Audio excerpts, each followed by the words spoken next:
এই যে কীর্তন শুনতে এসছেন, কীর্তন করাটা খুব সহজ ব্যাপার, যে কেউ কীর্তন গাইতে পারে, কিন্তু কীর্তন শোনাটা সহজ ব্যাপার না। বললো কিরকম? বললে শোনো, কীর্তন শুনতে গেলে আগে শুদ্ধিকরণ হওয়া লাগবে, পাত থেকে মাথা পর্যন্ত শুদ্ধিকরণ হওয়া লাগবে, তবে তুমি কীর্তন শুনতে পারবে, তা না হলে পারবে না। বললে কিরকম?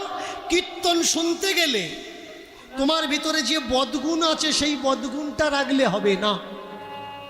মেনে চলো, বিড়ি খাওয়াটা বদগুণ, একটু মন দিয়ে শুনবেন, ইজ মাই রিকোয়েস্ট, ভালো করে মন দিয়ে শুনবেন। কীর্তনের 3 দিন আগে থেকে যদি আপনি কীর্তন শুনতে আসতে চান, বিড়ি খাওয়াটা আপনার বন্ধ করা লাগবে, পান খাওয়াটা আপনার বন্ধ করা লাগবে, গুটকা খাওয়াটা আপনার বন্ধ করা লাগবে, আপনি যে থুতু ফেলেন থুতু ফেলাটা আপনার বন্ধ করা লাগবে, আপনি যে ঘন ঘন প্রস্রাবে যান প্রস্রাব করাটা আপনার কন্ট্রোল করা লাগবে, তারপরে কীর্তনে আসা লাগবে। মেনে চলুন। আপনি এগুলো পারলেন না, অনেকে পারে না, এর শর্টকাট কি উপায় নেই? আছে। শর্টকাট উপায়টা কি? বললে শর্টকাট উপায়টা হলো, যেদিন কীর্তন শুনতে আসবে তোমরা অনেকেই পেঁয়াজ মাংস রসুন খাও তো? এ তো নয় কি যারা শুনতে এসছো কেউ খায় না, খায়। সেই দিনটা যেদিন কীর্তন হবে তার আগের থেকে 3 দিন পেঁয়াজ রসুন মাংস এগুলো খাবে না। যেদিন কীর্তন শুনতে আসবে সেদিন পেঁয়াজ রসুন খাবে না। যদি খাও তাহলে ওই নাম শোনা যতক্ষণের ততক্ষণ হবে, কোনো কাজ হবে না। দেখবেন অসুবিধাটা কোন জায়গায় বলুন? যারা কীর্তন শুনতে এসেছেন, দিল বুকে হাত রেখে বলবেন, পেঁয়াজ কে কে খাননি বলুন?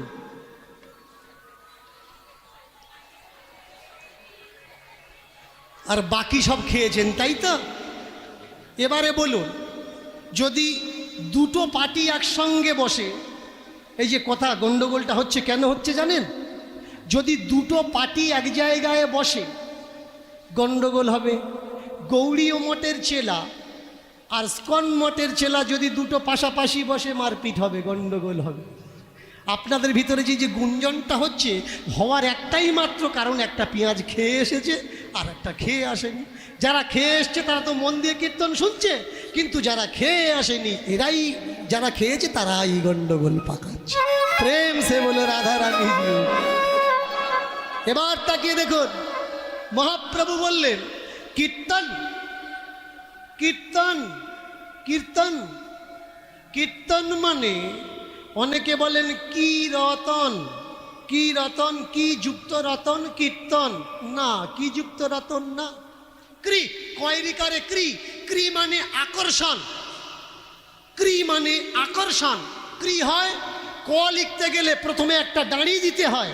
ভালো করে খেয়াল করবেন, দর্শন শাস্ত্র ফিলোসফি সকলার জন্যে না, তবু একটু ধৈর্য ধরে বসুন, যদি কিঞ্চিত নিতে পারে। কৃপা কীর্তন, কীর্তনের প্রথম অক্ষর কি? ক। কৃষ্ণের প্রথম অক্ষর কি? ক। কীর্তনের প্রথম অক্ষর কয়রিকারে ক্রি, কৃষ্ণের প্রথম অক্ষর কি? কয়রিকারে ক্রি। কৃষ্ণ লিখতে গেলে, কীর্তন লিখতে গেলে প্রথমে ব লেখা লাগে। ব, ব মানে বৈদিক, বৈদিক সংস্করণ না হলে কীর্তন শোনা বেকার। প্রেম সে বলুন হরি হরি। এইবার দেখুন, বৈদিক সংস্কারের প্রথম অক্ষর হলো ব, একটা আংড়ি জুড়ে দাও হয়ে যাবে ক, একটা মাত্রা জুড়ে দাও হয়ে যাবে ক্রি। কির যুক্ত তন, কীর্তন। ক্রি মানে আকর্ষণ, আকর্ষণ মানে চম্মুকত্ব, ম্যাগনেট। যে আমাদের আকর্ষণ করে সে কে? ভগবান শ্রীকৃষ্ণ, প্রাণ গোবিন্দ, জগৎবন্ধু, দীনবন্ধু, জগৎগুরু, সর্বেশ্বর মহাদয়, তিনি গৌরাঙ্গ রূপে এসে আমাদের আকর্ষিত করছেন। ক্রি যুক্ত তন, মহাপ্রভুর তন আকর্ষিত করছে আমাদের, তার নামই হলো কীর্তন। কীর্তন এ আসতে গেলে এতে মিলতে গেলে এত সহজ ব্যাপার না। কীর্তন শুনতে গেলে পাত থেকে মাথা পর্যন্ত তৈরি হতে হবে। ভাই, তোমার ভিতরে বদগুণ ভরা। অ্যাজ এ স্মল লজিক, একটা গ্লাসে যদি নোংরা থাকে আর সেই গ্লাসে যদি দুধ দাও, সেই গ্লাসে যদি ক্ষীর দাও, সেই গ্লাসে যদি মিষ্টি দাও, সেই গ্লাসে যদি দই দাও, ওটা ভালো থাকবে না নোংরা হয়ে যাবে? নোংরা হবে। এই শরীররূপী গ্লাসের ভিতরে আমরা নোংরাটা বের করিনি, কীর্তন শুনতে চলে এসেছি। তাই তো কীর্তন শোনায় সাকসেস আমাদের হয় না। এরপর থেকে করবেন। অনেকে প্রশ্ন করে, বাবা ঠাকুরের পথে আসতে গেলে, হরি কথায় আসতে গেলে, কৃষ্ণ কথায় আসতে গেলে, নিতাই কথায় আসতে গেলে, গৌর কথায় আসতে গেলে পেঁয়াজ রসুন না খেলে কি হবে না? কি এমন আছে পেঁয়াজের মধ্যে, কি এমন আছে রসুনের মধ্যে, কি এমন আছে মাছ মাংসের মধ্যে যে ঠাকুরের পথে আসলে ছাড়া লাগবে? আমি বলবো কি, যদি অনুমতি দেন তাহলে বলি। প্রশ্ন করলে পাবেন না, খুব কম মানুষের কাছে পাবেন। ভালো করে লিখে নিন কথাগুলো। গুরু পথে আসলে পেঁয়াজ রসুন মাছ মাংস খেতে নেই কেন? যাকে জিজ্ঞাসা করবেন সে বলবে নেই, যাকে জিজ্ঞাসা করবেন সে বলবেন নেই, কিন্তু প্রশ্ন করুন খেতে নেই কেন? এটা নেই। ভালো করে খেয়াল করুন, এটাকে কি বলা হয়? পেট, বেলি, উদর। পৃথিবীতে সব থেকে বড় কাজ কি? পৃথিবীতে সব থেকে বড় কাজ হলো যজ্ঞ করা। যজ্ঞ। সব থেকে যজ্ঞের মধ্যে কোন যজ্ঞটা বড় যজ্ঞ? অগ্নিহোত্রা যজ্ঞ। তার মানে আগুনে আহুতি দেওয়ার নামই অগ্নিহোত্রা। আগুনে ঘি দেওয়ার নাম অগ্নিহোত্রা, আগুনে দই দেওয়ার নাম অগ্নিহোত্রা, আগুনে ফল দেওয়ার নাম অগ্নিহোত্রা। এবার আমরা করি কি? 5 মুষ্টি, এদিকে 5 মুষ্টি, এদিকে 5 মুষ্টি, এদিকে 5 মুষ্টি, একটা যজ্ঞ বেদী বানাই। বানিয়ে পণ্ডিত ডেকে বেদাচ্চারণ করে, বেদ মন্ত্রধ্বনি করে আমরা আহুতি দিই। ঠাকুরজি বললে তোমাদের বেদী তৈরি করা লাগবে না, আমি একটা বেদী তোমাদের এখানে তৈরি করে দিলাম। মেপে দেখবেন, এখান থেকে এটা 5 মুষ্টি, এখান থেকে এটা 5 মুষ্টি, এদিকে 5 মুষ্টি, 4 5 কত হয়? 20।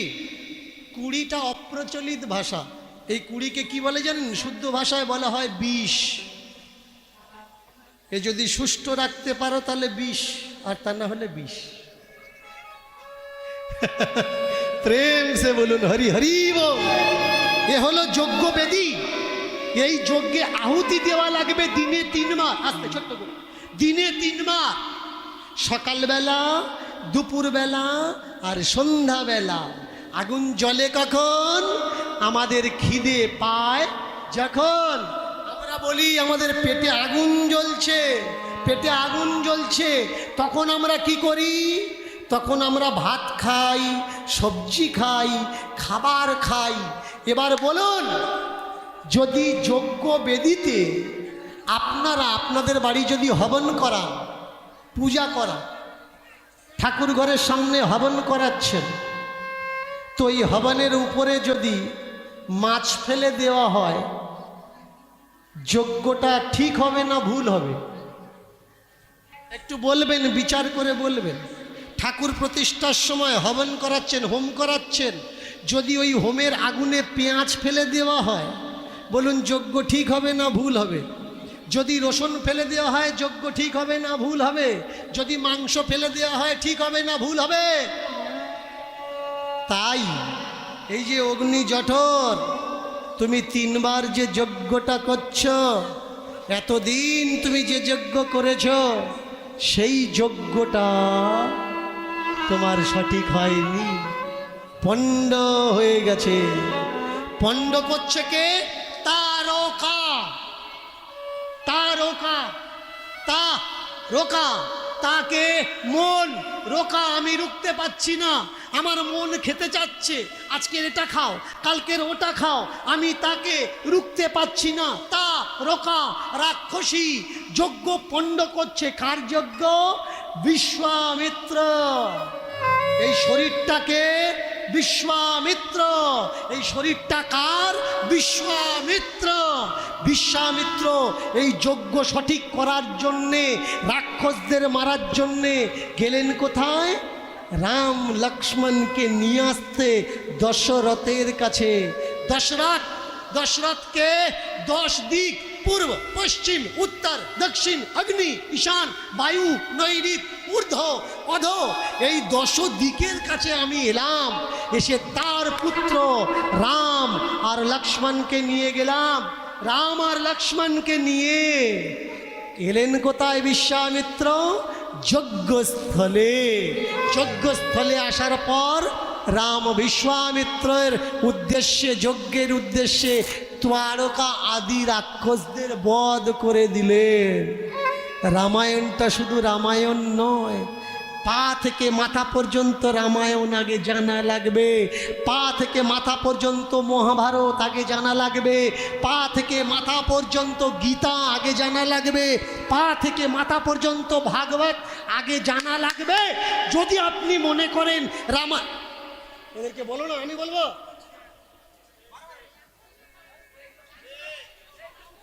যদি মনে করেন ভাগবতটা ভাগবত, তাহলে কিচ্ছু নেই ভাগবতের ভিতরে।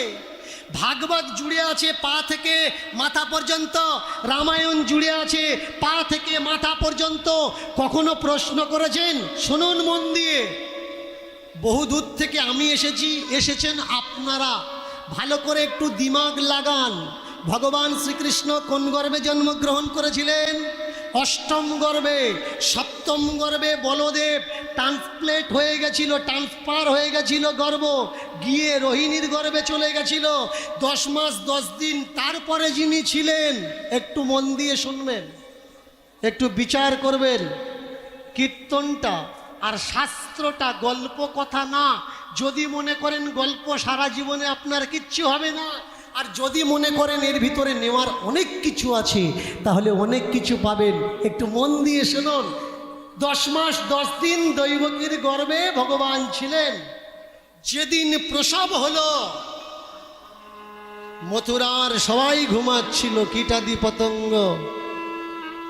কারাগারে প্রসব যন্ত্রণায় ছটফট করছিলেন শুধু কৃষ্ণের মা, জেগেছিলেন কৃষ্ণের বাবা। অকস্মাৎ দেখতে পেলেন ঈশান কোণে একটা জ্যোতি, একটা আলো প্রকাশ হলো। সেই আলোতে দেখা গেল আলোটা আলো নয়, আলোটা চতুর্ভুজধারী নারায়ণ। নারায়ণ বলে উঠলেন, মা আমি এসেছি লীলার জন্যে, দুষ্টের দমনের জন্যে, সৃষ্টের পালনের জন্যে। নারায়ণের শরীর থেকে ছোট্ট একটা বাচ্চা বেরিয়ে এলো, ইনি অজনী সম্ভবা, আমার কৃষ্ণ গোপাল। তাই তো? কখনো ভেবেছেন তাহলে পেটে যেটা ছিল সেটা কোথায় গেল? কখনো ভেবেছেন? ও তো নারায়ণের বডি থেকে বেরিয়ে এলো ছোট্ট কৃষ্ণ গোপাল, তাহলে 10 মাস 10 দিন পেটে ছিল যেটা, সেটা কোথায় গেল?